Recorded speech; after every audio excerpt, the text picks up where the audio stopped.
The McCaffertys are having a reunion here in beautiful St. Augustine, Florida. And with us is Dennis McCafferty, who the Art McCafferty and Jenny McCafferty got to know a little bit during many travels around the world.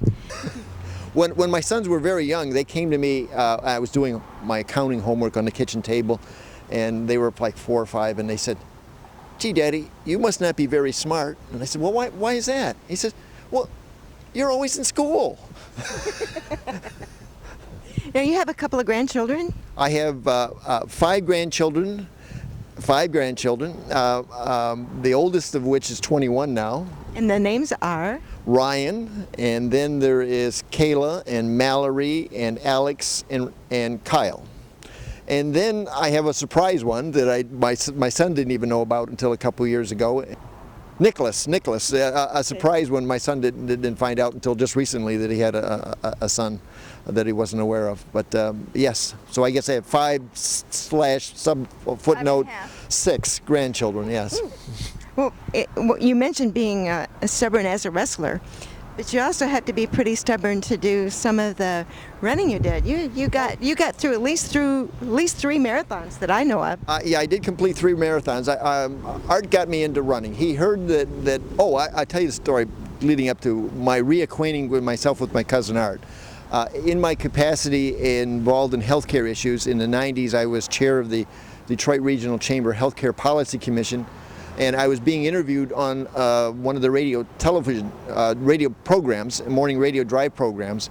And shortly after that interview, I get a phone call from my cousin Art, who I hadn't heard from for 15, 20 years or so. And he's telling me he heard me on the radio and interviewing, and he was quite impressed. And I said, "Well, Art, how come I haven't heard from you for all these years?" And he said, "Well, Dennis, suddenly you're interesting."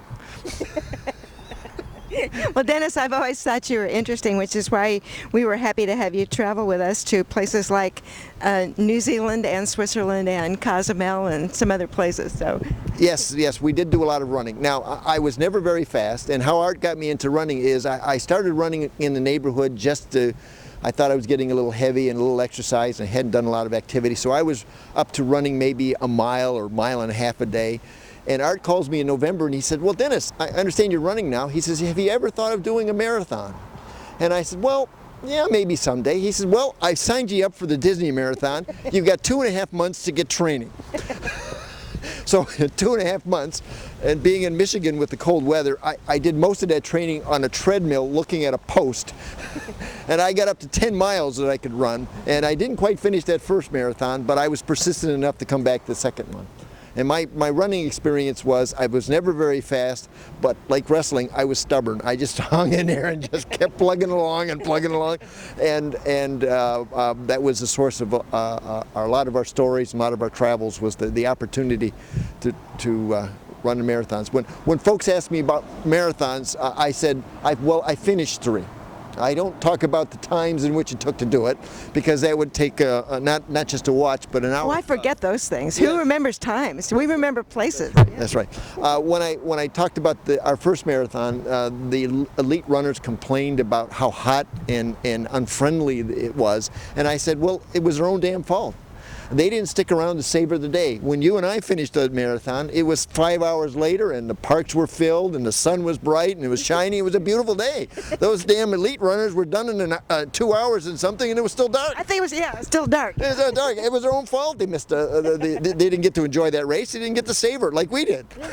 You've got a big family, and the latest addition to it is Sarah. Can you talk a little bit about how you first met Sarah?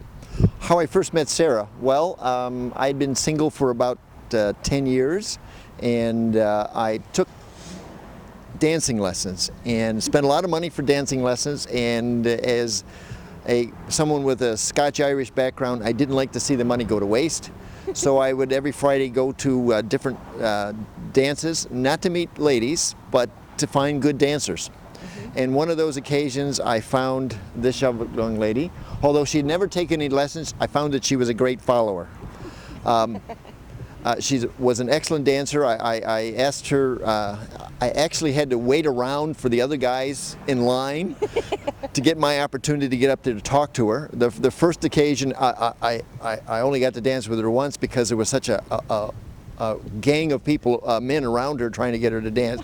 She was quite annoyed by all of the male attraction, and she wasn't going to come back. But I was the only one who wasn't annoying. Her girlfriend talked her to coming back the following week, and when they saw me, they says, "Well, there's Dennis. At least he wasn't annoying." And she come and spend time with me, because when she stood with me, it kept the other men away. Wait, was that a fair impression? Did he get that? Yeah, pretty much. Yeah, pretty much. By the end of the evening, I was too tired. I wanted to go home. So the first night wasn't a good night for me to meet him. So the second time around, I says, okay, where's Dennis? So I don't have to talk to all these guys. Plus, you know what? He was an excellent dancer. And by the end of the evening, I basically said, I think I'd like to go to dinner with this guy. He asked me to dinner, and here we are. Yada, yada, yada. Yada, yada, right. Well, Sarah, we know you as having a lot of energy. So where'd you come by all your energy? My goodness. I think I got it from my mother. My mother was very energetic. And family background, I think we were just always doing something, and always moving, and always working, and because trying to keep up with him, he's got a lot of energy too. So.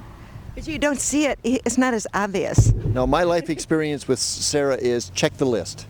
Sarah does a list for everything, and I wake up in the morning, I look for the list, because I don't know what I'm supposed to be doing until I check the list. And one of my greatest joys in life today is being able to cross something off the list. In fact, if I do something that is not on the list, I write it on the list just so I can cross it off.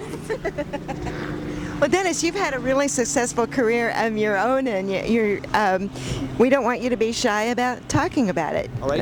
A little synopsis of my upbringing. Having started off in the city of Detroit school education system, I managed to somehow overcome that. At the age of 12, we moved out to the suburbs and found that I was way behind. In the city of Detroit, I was the star pupil. And when I moved out to the suburbs, I was forever behind. I kind of lost my interest in education going through public school, but in high school, I found that I had an affinity for wrestling. I joined the wrestling team as a freshman and lettered my first year. Is because there was no one else as skinny as I was. I was in a very light class, and I could beat all the other wimps.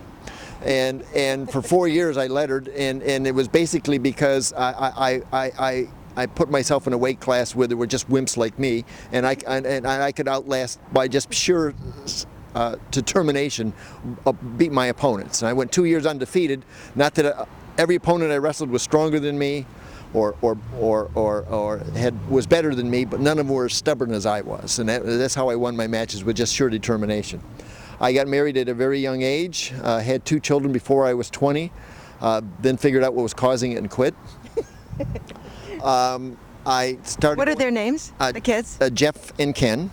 I started going to night school at age 19 and spent 7 years getting a bachelor's degree. Was fortunate enough to get a job at Detroit Edison, who helped pay for a lot of my education.